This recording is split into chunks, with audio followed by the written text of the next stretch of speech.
Okay, so obviously thoughts on today's game, commiserations on the result, but overall, how are you feeling? Yeah, it's mixed feelings because obviously no one likes losing a game of football.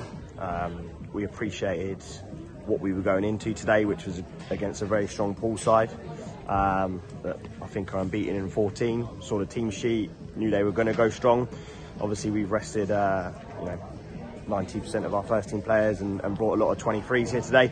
So the reason why I say mixed feelings is because I thought the youngsters were absolutely outstanding. To stand up and be counted in a cup final against a very strong Poole side, like I mentioned, and held their own is a credit to them, and also a credit to this football club. I think the future's bright if we can chuck 4 or 5 youngsters out there and hold their own against a top Step 3 side who are gunning for promotion in Step 2.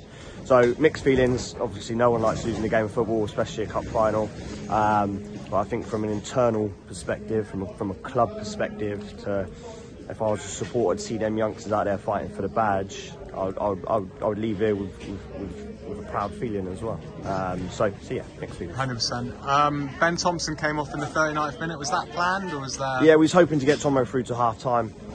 So he come off just before. He just said he started to feel his hamstring, and the plan was Tomo was purely to just get him minutes in his legs today.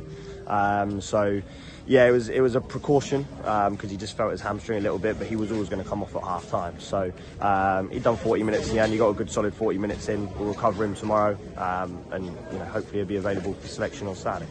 Obviously, a lot of the fans are sidelining this game almost to some respect for the clash against Eastbourne on Saturday. So what are your thoughts ahead of looking into that game?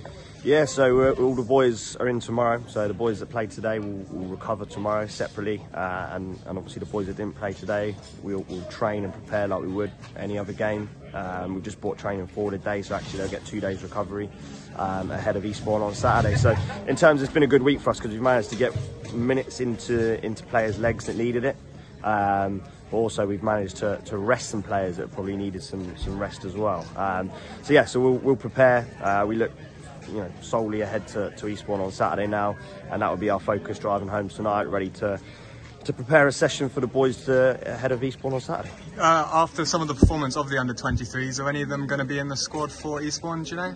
I think in the squad's probably listen, they done absolutely outstanding today, and me and the gaffer on the sideline saying we can see a few of these boys with us in pre-season, and rightfully so, because they deserve to be with us.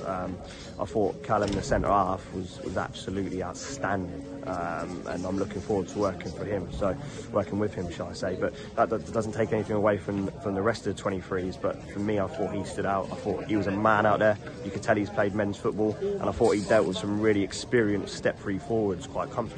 I know people look at the scoreline and say forward score, but if you look at individual performance, I thought he stood up strong and was outstanding. I just said to him, I'm going to look forward to working with you because he really stood out for me. So Saturday might be a little bit too early for these 23 boys, but we'll certainly they're on the radar now, so they'll certainly be in and around the squad come pre-season. Okay, thank you.